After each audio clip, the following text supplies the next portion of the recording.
Bismillah, Assalamualaikum warahmatullahi wabarakatuh. Kaifa halukunna anak ustazah? Alhamdulillah kalau anak ustazah pada sehat. Kalau ada yang sakit, mudah-mudahan diberikan kesembuhan oleh Allah Subhanahu wa taala ya. Amin. Alhamdulillah anak ustazah yang semoga dirahmati Allah Subhanahu wa taala. Hari ini kita kembali lagi bersyukur ya, karena Allah masih memberikan kita kesempatan untuk bisa melanjutkan pembelajaran kita ya. Jadi kita harus bersungguh-sungguh dalam menjalankan kewajiban kita ya. Anak-anak kewajibannya adalah menuntut ilmu. Mudah-mudahan anak-anak selalu bersabar dalam menuntut ilmu, dan ustazah juga berkewajiban untuk memberikan materi kepada anak-anak. Mudah-mudahan anak-anak serius mendengarkan ustazah dan bisa memahami ya. Kalau mendengarkan dengan serius, insya Allah akan paham ya. Nah, jadi insya Allah ini kita akan melanjutkan pelajaran kita pada pelajaran SKI ya. Minggu lalu ustazah sudah menjelaskan silsilah Nabi Hud ya dan kaumnya, yaitu kaum Ad ya. Nah, pekan ini kita akan lanjutkan kisah dari kaumnya Nabi Hud ya, yaitu kaum Ad yang menentang ajaran Nabi Hud alaihi salam. Nah, kita masuk ke pembahasan wilayah kaum Ad ya, yang terdapat di halaman 19. Sebagaimana yang sudah ustazah jelaskan kemarin, kaum Ad ini berada di wilayah Al-Ahqaf ya, artinya padang pasir atau bukit-bukit pasir ya, terletak di antara Yaman dan Oman. Dan di daerah ini dikenal dengan kota Iram ya. Kota Iram itu adalah nama ibu kota kaum Ad. Bukti sejarah menyebutkan bahwa wilayah Ahqaf ini atau kota Iram ini adalah terjadinya perubahan iklim ya, perubahan cuaca dari tanah yang subur menjadi tanah yang tandus ya, menjadi tanah yang kering. Kemudian kota Iram ya, ini dilanda badai pasir yang sangat dahsyat. Bahkan badai pasir ini mampu menimbun menutupi kota Iram dengan ketebalan mencapai kurang lebih 12 meter. Dulu kota Iram ini tanahnya sangat produktif, sangat luas dan hijau. Namun setelah Allah menurunkan azab berupa angin yang kencang selama 8 hari 7 malam secara terus-menerus, akhirnya kota Iram ini menjadi gurun atau padang pasir ya. Kemudian semuanya tenggelam tertutupi oleh angin, dan ini menjadi bukti bahwa Allah sangat mudah untuk menurunkan azab bagi suatu kaum yang mendustakan Allah dan Rasul-Nya. Kota Iram ini dulu memiliki bendungan dan saluran air yang bisa memenuhi kebutuhan air sampai 200.000 orang untuk penduduk kaum Ad.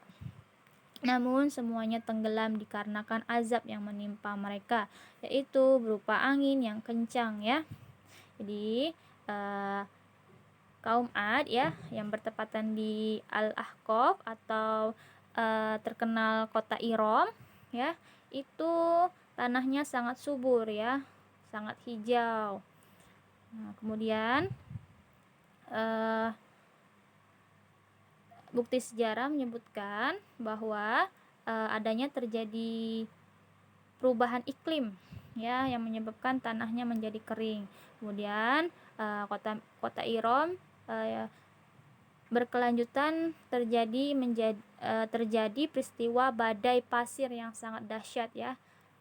Badai pasir ini menutupi kota Iram ya, dengan ketebalan mencapai kurang lebih 12 meter.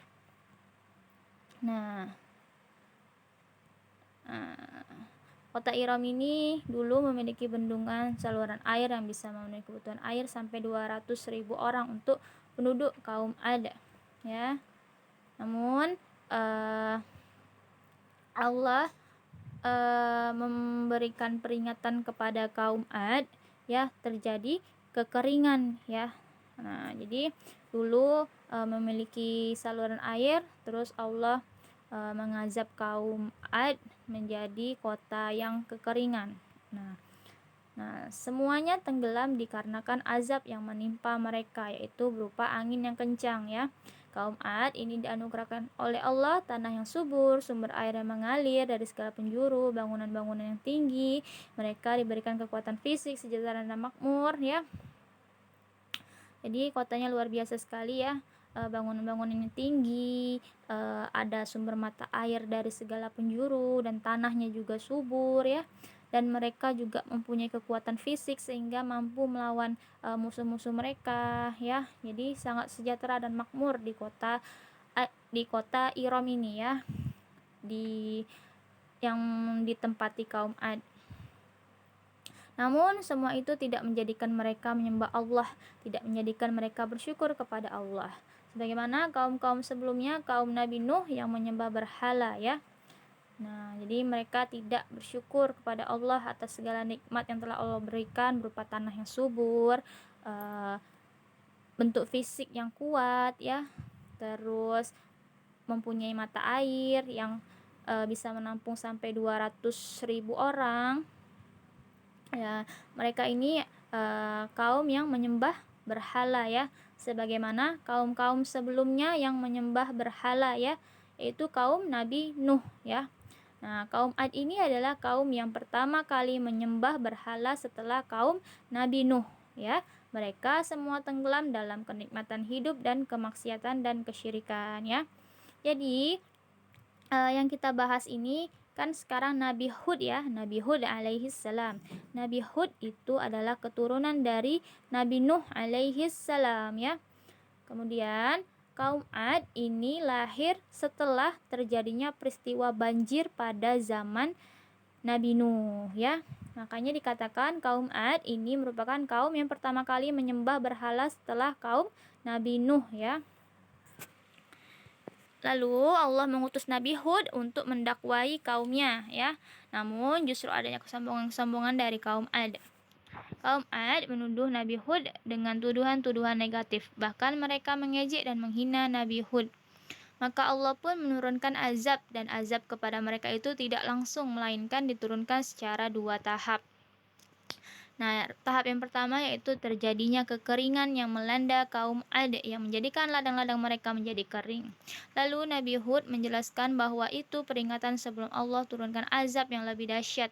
Allah memberikan kesempatan kepada kaum Ad untuk menyadari akan kesesatan mereka, namun kaum Ad lagi-lagi menuduh dan tidak percaya kepada Nabi Hud. Terdapat pada Quran Surat Al-A'raf ayat 70, kaum Ad berkata, "Apakah kedatanganmu hanya agar kami menyembah Allah saja dan meninggalkan ajaran nenek moyang kami? Maka buktikanlah ancamanmu kepada kami jika kamu benar." Nah, jadi kaum Ad menentang Nabi Hud ya. Kaum Ad minta dibuktikan ya ancaman ancaman Nabi Hud alaihissalam. Akhirnya Allah menjawab permintaan mereka untuk diturunkan azab dengan seketika Allah menurunkan awan hitam ya. Nah, langsung Allah menurunkan awan hitam. Kedatangan awan hitam ini di wilayah Al-Ahqaf ini membuat kaum Ad mengira akan datang hujan menyuburkan kembali ladang-ladang mereka yang kering ya. Namun, angin kencang dan awan hitam itu terjadi selama 8 hari 7 malam yang menenggelamkan semua kaum Ad. Yang selamat hanya Nabi Hud dan para pengikutnya ya. Jadi ada 2 tahap yang Allah turunkan kepada kaum Ad. Yang pertama terjadi perubahan iklim menyebabkan kekeringan. Ya, menyebabkan kotanya kekeringan. Yang kedua, angin kencang 8 hari 7 malam. Nah, itulah kisah wilayah kaum Ad ya di daerah Al-Ahqaf antara Yaman dan Oman ya. Di mana di wilayah kaum Ad ini menentang ajaran Nabi Hud alaihi salam. Nah, barakallahu fikum anak-anak solihah. Mudah-mudahan bisa dipahami. Jika ada yang ingin ditanyakan boleh japri ustazah. Jazakumullahu khairan anak-anak solihah. Kita tutup dengan membaca doa kafaratul majlis. Subhanakallahumma wa bihamdika asyhadu an la ilaha illa anta astaghfiruka wa atubu ilaik. Wassalamualaikum warahmatullahi wabarakatuh.